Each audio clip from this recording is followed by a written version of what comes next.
माननीय सदस्य राष्ट्रीय अनुसूचित जाति आयोग, और उनका एक परिचय है कि 5 साल वो लोकसभा को भी हिला चुकी हैं। जोरदार तालियां उनके लिए।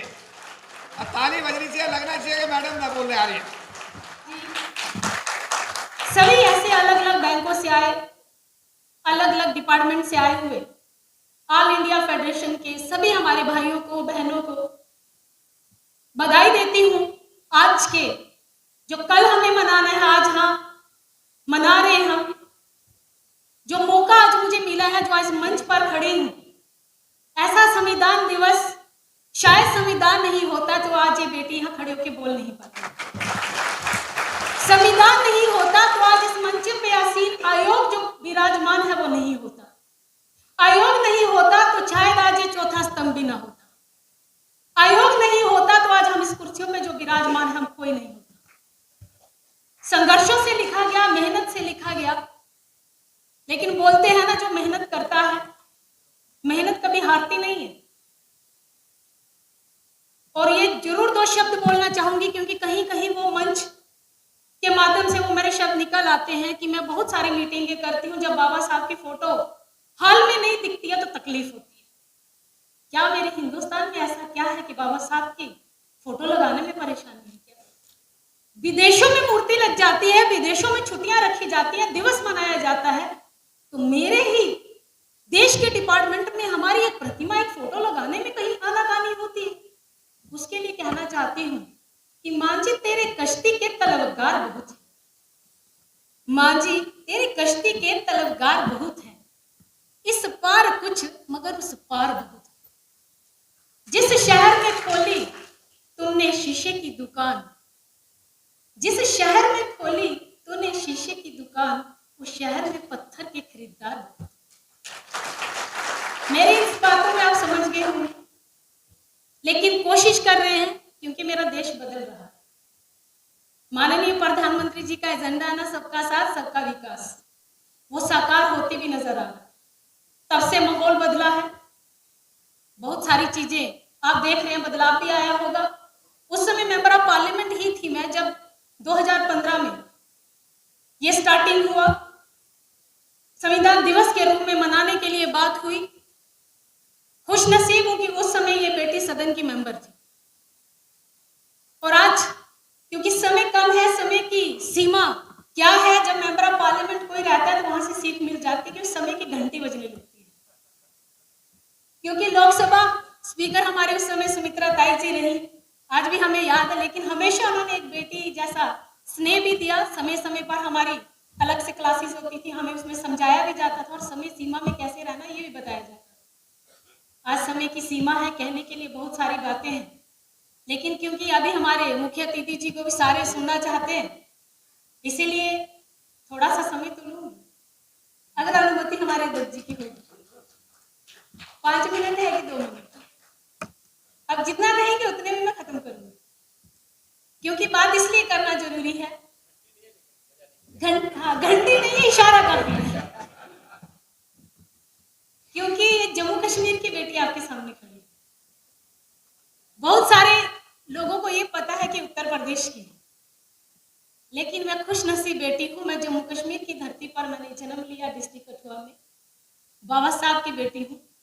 फकर होता है कहने में, हम डरते नहीं हैं, हम फकर से कहते हैं कि हम बाबा साहब के उन पद चिन्हों पे चलते हुए, अगर हमें वो बेटियों को सम्मान नहीं मिला होता, बेटियों को अगर वो लड़ाई जो शुरुआत में लड़ी गई बाबा साहब ने नहीं लड़ी होती, तो आज मीडिया में भी हमारी बेटियां यहाँ पे मैं देख रही हूँ, एक खुशी का अनुभव हो रहा है, और हमारी बेटियां यहाँ पे विराजमान है, एक मंच पर आपके सामने बोल रही है। तो अगर ये संघर्ष नहीं किया होता तो ना तो हमको शिक्षा मिल पाती, ना हम बोलने के लायक होते। शिक्षा नहीं होती तो कुछ भी नहीं होता। शिक्षा की वो लड़ाई अगर उन्होंने नहीं लड़ी होती तो बात करने का सलीका मुझे नहीं आता, वो तहजीब मेरे में नहीं आती। तो अगर वो कुछ किया है तो वो श्रेय बाबा साहब को जाता। अगर आज ये बेटी एक जम्मू कश्मीर की धरती पे उत्तर प्रदेश की बहू के रूप में गई, और पंजाब में मेरे ननिहाल है, उस लिहाज से मेरे मामा मानो, भाई मानो, मेरे तो बहुत सारे रिश्ते हमारे बच्चे से, लेकिन उन्होंने हमेशा मेरा मार्गदर्शन किया। जहां पे मुझे थोड़ा लगा कि ये केस कैसे हैंडल करना चाहिए, वहां मैंने उनसे पूछा। लेकिन एक बेटी को जो सम्मान आज हमारे देश में मिल रहा है वो बाबा साहब के कारण मिल रहा है। इसको हमें कभी नहीं भूलना चाहिए। मैं सभी कम्युनिटी की जितनी भी हमारे जर्नल है, ओबीसी है, एससी है, एसटी है, मैं सभी महिलाओं को कहती हूँ, सभी बेटियों को कहती हूँ कि उठिए, सुबह एक फूल बाबा साहब के चरणों में जरूर चढ़ाइए, क्योंकि आज आप स्कूल जा पा रहे हो ना, अगर आज आप पढ़ाई कराने जा पा रहे हो, प्रोफेसर बने हो, सीए बने हो, आईएएस बने हो, आईपीएस बने हो, मीडिया की हमारी बहनें आगे बढ़कर जोरदार संघर्षशील होकर आगे आती है, तो ये हिम्मत, ये शिक्षा नहीं होती तो हिम्मत नहीं आती। और वो हिम्मत इसीलिए आई तो एक चरणों में फूल जरूर बाबा साहब के जरूर चढ़ाते, क्योंकि आज हम उन्हीं की बदौलत इस मंच पर खड़े और आज उसी एजेंडे को आगे लेके जा रहे हैं हमारे माननीय प्रधानमंत्री जी। बेटी पढ़ाओ, बेटी बचाओ, बेटी को आगे बढ़ाओ। वो सम्मान, उस सम्मान के साथ आज एक नई दिशा की तरफ भारत बढ़ रहा है। सभी एसोसिएशन, क्योंकि आप लोग सभी आल फेडरेशन से SC/ST के आए हैं, आपसे भी एक विनती करना चाहती हूँ कि जितने जोर शोर से मेरे भाई यहाँ दिख रहे हैं ना, मेरी बहनें नहीं दिख रही हैं, तो कम से कम एसोसिएशन में उनको भी शामिल किया जाए। वो झांसी की रानी है, कम नहीं है। अब देखो, सिर्फ हमारी 3 बहनें मुझे दिख रही हैं, 4, और कितनी सारी संख्या है। क्या हम यहाँ तक सीमित रहेंगे? क्या आगे बढ़ना चाहिए? मीडिया में तो हमारी बहनें मुझे दिख रही हैं, जहां भी 3-4 है, लेकिन स्टार्ट हुआ। भाई मौका देंगे तो इलेक्शन क्यों नहीं लड़ेंगे? हम चूल्हा चौका थोड़ी जानते हैं, हम देश चलाना जानते हैं। अब हम सिर्फ चूल्हे चौके तक सीमित नहीं रहे हैं। अगर हम घर की रोटी गोल गोल बनाना जानते हैं ना, तो देश को भी चलाना जानते हैं। ये पृथ्वी गोल है, हम जानते हैं। इसीलिए हमें मौका तो दो। हम भी आसमान में उड़ना चाहते हैं, उड़ान भरने का मौका तो दो। हम भी उड़ना चाहते हैं, वो पंख खोलने की आजादी तो दो। एक बार हमें आजादी से जीने का मौका दो। हम भी पूरे देश में भ्रमण करना चाहते हैं, अब देश में उड़ने का मौका तो दो। ये बेटियां हैं, सब कुछ करना जानती हैं, बस अब जीने का मौका तो दो। हम सब कुछ कर दिखाएंगे, कोख से आने का मौका तो दो, क्योंकि बेटियों को तो कोख में मार दिया जाए। लेकिन समय बदल रहा है, परिवर्तन हो रहा है। उम्मीद है मेरे यहाँ जो भाई बैठे हैं, बेटियां घर में हो तो खुशी मनाइए, मत मनाइए। समय अब धीरे धीरे बदल रहा है।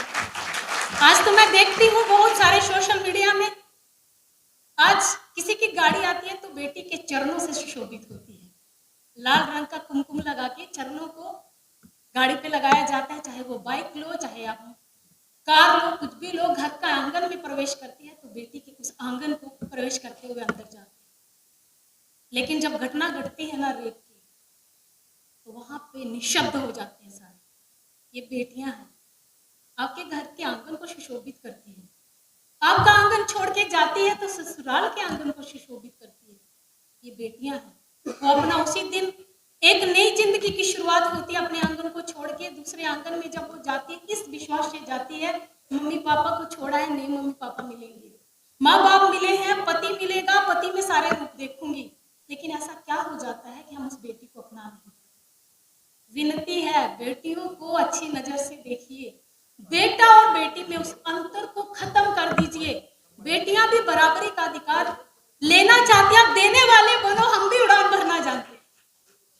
बोलते हैं कि ओस के बूंद के समान है बेटी, हीरा है बेटा तो मोती से कम नहीं है बेटी, एक कुल का दीपक है बेटा तो 2 कुल की रोशनी है बेटी।